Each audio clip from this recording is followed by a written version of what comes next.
The Mink and the Wolf. In a big forest in the north of America lived a quantity of wild animals of all sorts.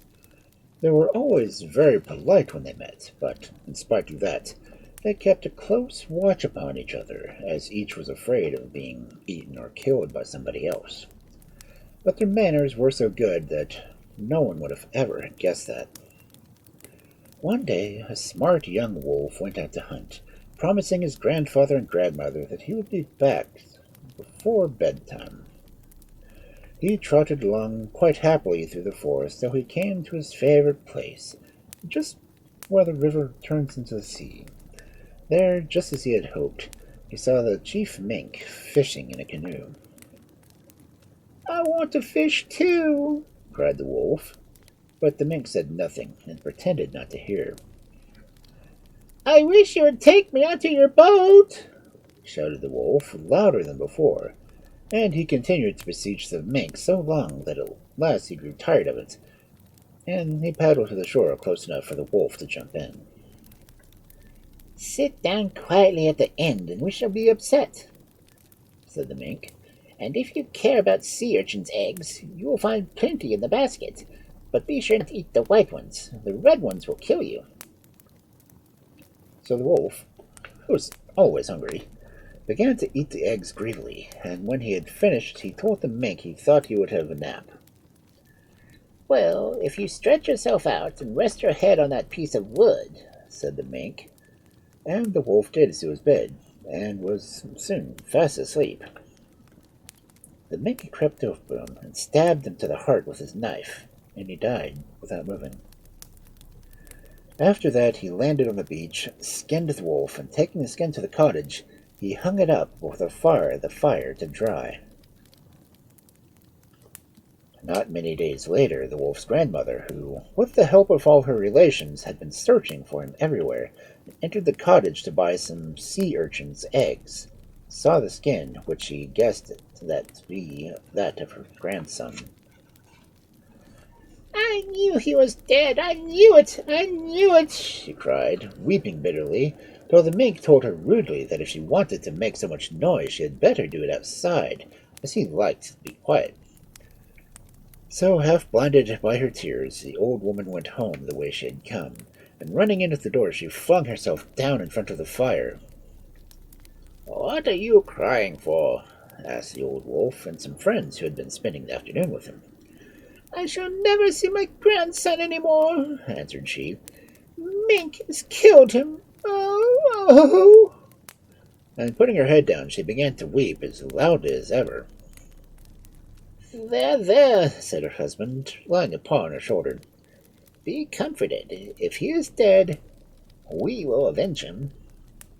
And calling to the others, they proceeded to talk over the best plan. It took them a long time to make up their minds. One wolf proposed one thing and one another, but at last it was all agreed that the old wolf should give a great feast in his house, and that the mink should be invited to the party. And in order that no one should be lost, it was further agreed that each wolf should bear the invitations to the guests that lived nearest to him. Now the wolves thought they were very cunning, but the mink was more cunning still, and though he sent a message by a white hare that he was going that way, saying that he would be delighted to be a present, he determined that he would make his precautions. So he went to a mouse who had often done him a good turn, and greeted her with his best bow. "I have a favor to ask of you, friend Mouse," said he, "and if you will grant it, I will carry you on my back every night for a week to the patch of maize right up the hill." "The favor is mine," answered the mouse. "Tell me what it is I can have the honor of doing for you." "Oh, something quite easy," replied the mink. "I only want you, between today and the next full moon, to gnaw through the bows and paddles of the wolf people so that directly they will use them they will break. But, of course, you must manage it that they notice nothing." "Of course," answered the mouse. "Nothing is easier, but as the full moon is tomorrow night, there is not much time. I'd better begin at once." And then the mink thanked her and went his way. But before he had gone far, he came back again. Perhaps, while you're about the wolf's house seeing after their bows, it would do no harm if you were to make that knothole in the wall a little bigger, he said. Not large enough to draw attention, of course, but it might come in handy. And with another nod, he left her. The next evening, the mink washed and brushed himself carefully and set out for the feast. He smiled to himself as he looked at the dusty track and perceived that though the marks of the wolves' feet were not many, not a single guest was to be seen anywhere. He knew very well what that meant, and he had taken his precautions, and was not afraid. The house door stood open, and through a crack the mink could see the wolves crowding around the corner behind it. However, he entered boldly, and as soon as he was fairly inside, the door shut with a bang. The whole herd sprang at him, with their red tongues hanging out of their mouths. Quick as they were too late, for the mink was already through the knothole and racing to his canoe. The knothole was too small for the wolves, and there were so many of them at the hut that it was some time before they could get the door open.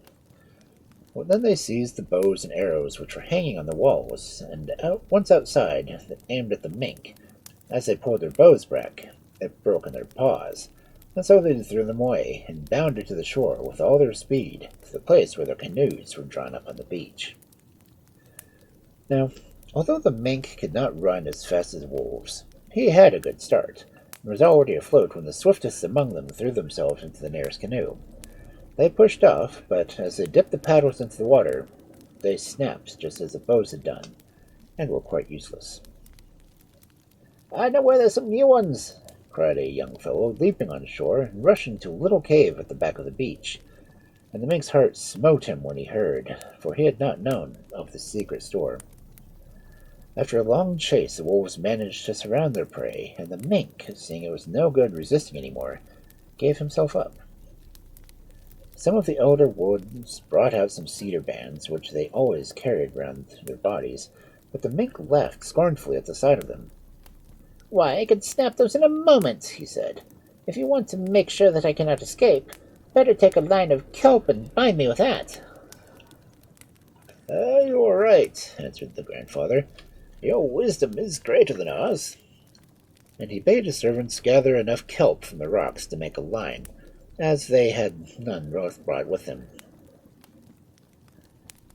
"While the line is being made, you might as well let me have one last dance," remarked the mink. And the wolves replied, "Very good, you may have your dance. Perhaps it may amuse us as well as you." So they brought two canoes and placed them one beside the other.